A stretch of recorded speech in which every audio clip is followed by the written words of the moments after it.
పశ్చిమ గోదావరి జిల్లా పాలకొల్లులో స్థానిక మున్సిపల్ ఆఫీస్ నందు సర్వసభ్య సమావేశం నిర్వహించారు. ఈ కార్యక్రమంలో భాగంగా జలవనరుల శాఖ మంత్రి నిమ్మల రామానాయుడు మాట్లాడుతూ, టిడ్కో ఇళ్లు పూర్తిగా అసంపూర్తిగా ఉండడం వల్ల పూర్తిగా నిర్మించేందుకు మరియు పూర్తి మౌలిక సదుపాయాలు అందించేందుకు వసతులు కల్పించేందుకు తామంతా సిద్ధంగా ఉన్నామని ఆయన అన్నారు.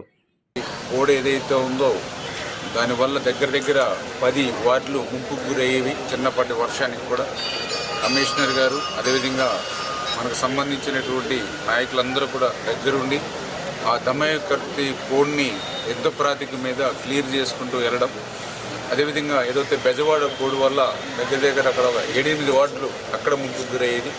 ఆ బెజవాడ కోడ్ను కూడా మోల్తూరు డ్రైన్ వరకు కూడా క్లీన్ చేసుకోవడం వల్ల కొంతమేర తాత్కాలికంగా సమస్య క్లియర్ అయినా భవిష్యత్తులో శాశ్వత ప్రాతిపదికన దమయపర్తికి సంబంధించి ఎంత నిధులు అవసరమో అవన్నీ కూడా ఇరిగేషన్తో ఎస్టిమేషన్ చేస్తే శాశ్వత పరిష్కారం చేయాలనేటువంటిది ఒకటి మనం రివ్యూలో చేయడం జరిగింది.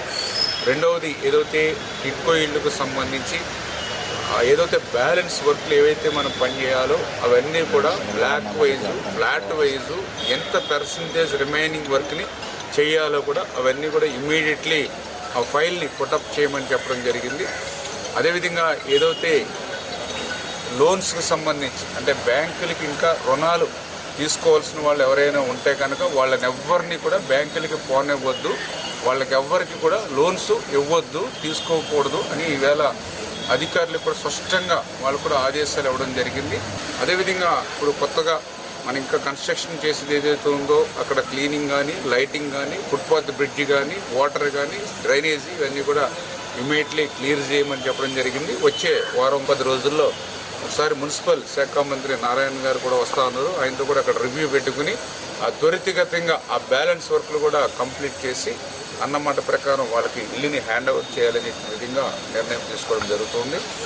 అదేవిధంగా ఏదైతే ఇంకా బొండాడి వెంకటరాజు గుప్తా కళాక్షేత్రం, నారా చంద్రబాబు నాయుడు ఉద్యానం, అబ్దుల్ కలాం హెల్త్ పార్కు, ఏదైతే మన హిందూ శ్మశాన వాటిక కైలాసవనం, ఇవన్నీ కూడా బ్యాలెన్స్ వర్క్లు ఏవైతే ఉన్నాయో అవి వెంటనే ఫాస్ట్గా క్లియర్ చేయమని చెప్పడం జరిగింది. అదేవిధంగా ఏదైతే 27వ వార్డులో ఉన్నటువంటి క్రిస్టియన్ బరిల్ గ్రౌండ్ ఏదైతే ఉందో దాన్ని కూడా ఒకసారి పరిశీలన చేసి అది కూడా ఒక ఎస్టిమేషన్ కూడా మనం తీసుకోవాలి, దాన్ని కూడా క్లియర్ చేయాలి, అందంగా తీర్చిదిద్దాలని చెప్పడం జరిగింది. అదేవిధంగా 18వ వార్డులో బాబు జగజ్జీవన్ రావు కమ్యూనిటీ హాల్కి సంబంధించి అక్కడ కూడా స్థల సేకరణ విషయంలో కూడా చొరవ చూపమని చెప్పేసి కూడా అధికారులకు చెప్పడం జరిగింది.